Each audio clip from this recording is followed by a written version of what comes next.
So hello fellow banknote collectors, how you going today? This is Glenn, and today we're going to have a look at the Biafran banknote. So I did do a video before about the £1 banknote, but today I have two different ones.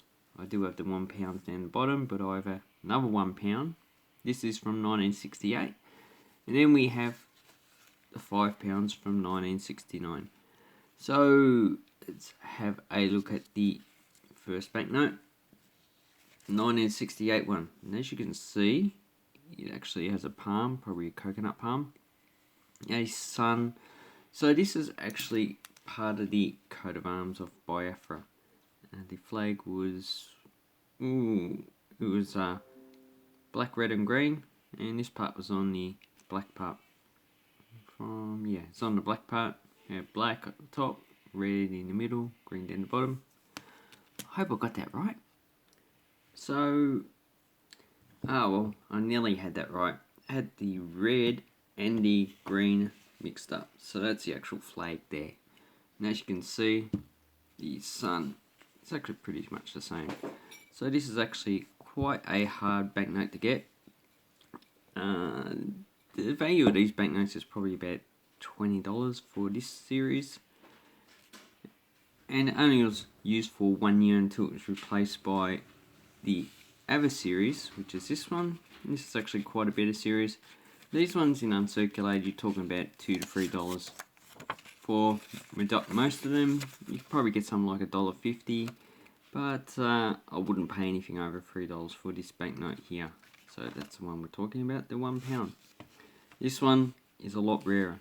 And as you can see, they tried to put in a security thread, but as Nigeria is not a recognised country, I'm not too sure who actually produced these banknotes.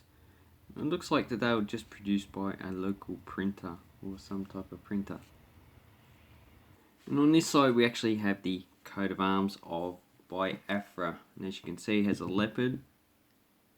And on the bottom of the shield, so this top of the shield is black. So we have black, red and green there, and these look like horseshoes are actually a golden colour.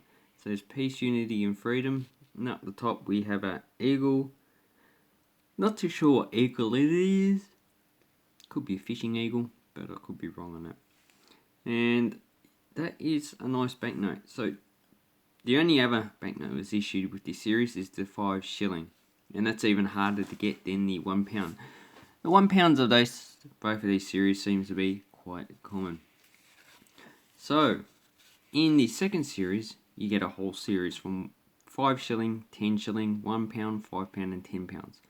The easiest one to get is a £1. It seems to be very common in uncirculated condition, so it was the most printed banknote. Then we have the 5 and 10 shilling. They're a bit harder to get. Most of them are actually circulated. So you'll probably be paying for about $10 to $20 for those ones. And then the hardest ones you can get are the £5 and the £10. £10 is virtually impossible to get. I looked on eBay and all I could find was these two banknotes. I didn't have any sold history on them. I actually brought that banknote probably 2 years ago. Probably I think about $25. And here we got one for very fine, $44. One other one extremely fine, $100. I would say uncirculated one's easy $1,000 for a £5. And then this one's probably very good to low grade, very fine. I think either the paper is actually thick or something's actually been spilt on it. But as you can see, it has a lot of detail. Does it have any watermarks? No, it doesn't. Not even a security thread. So I have a lot of Nigerians actually coming to my channel and going, you got two lots. You got one saying that there's an undividable Nigeria and they don't want Biafra to come independent again. And then you got other ones. They're probably from the Igbo tribe, so they make up the majority of Nigeria. No, not Nigeria, Biafra region. And they come on and say this currency will be rising again. Well, this currency definitely is not going to rise again. Not these banknotes anyway. If Biafra actually gets independence and Nigeria actually lets them, and Biafra actually issues their own currency, yeah, they might issue the pound again. But not these banknotes. And the reason why is because the style of their printing is too basic for modern technology. You can quite easily copy this on a computer and just print it out because it has no security threads and has no watermark. That actually is a disincentive for it to actually circulate. And another reason is because of the high value. They're actually quite an expensive banknote to actually get. And the £10, let me have a look and see if they're on eBay. And yes, they are on eBay.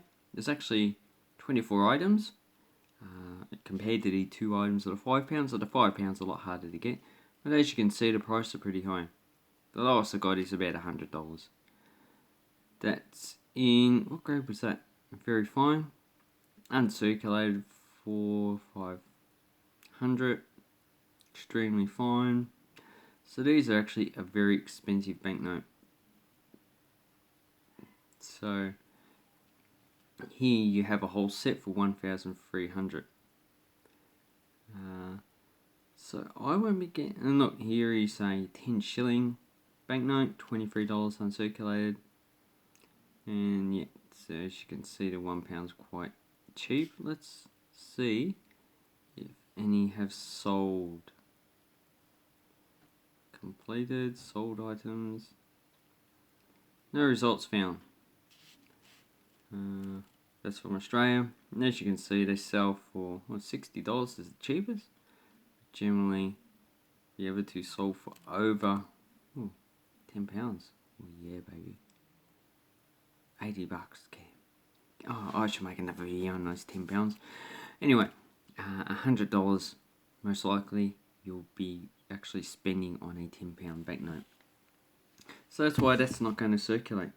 And if you're going to, if the £10 banknote has an equivalent value of $100 and the security features are actually not that good, then really they're going to get counterfeited quite a lot, and then quite quickly they'd actually be replaced by another banknote with more modern anti-counterfeiting features. But as you can see, this one is quite damaged.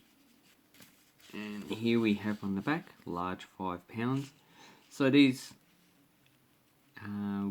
were issued in 1969, and the Biafran War of Independence, or the Nigerian Civil War, whichever you want to say it is, lasted from 1967 to 1970. So these are actually only circulated for about a year, probably not even that.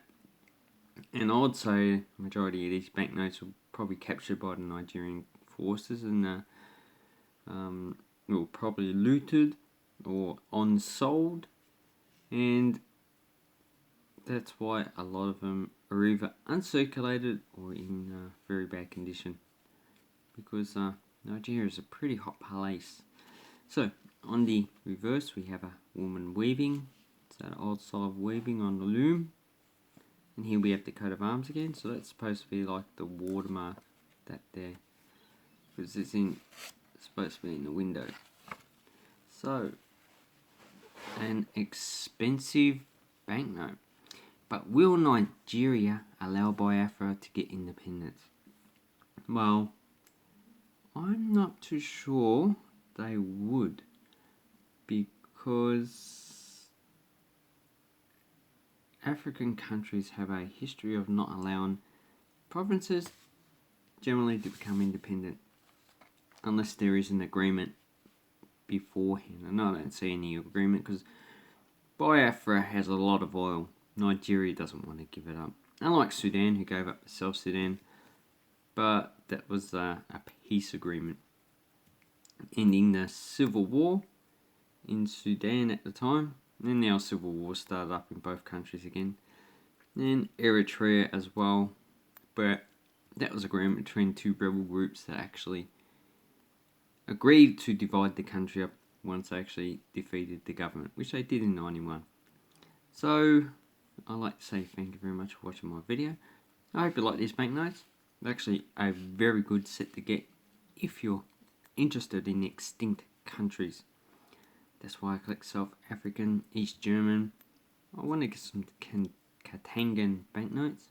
I do have one. I'll have to show that. And just have an awesome banknote collecting time, people. Thank you very much, and good luck with your banknote collecting.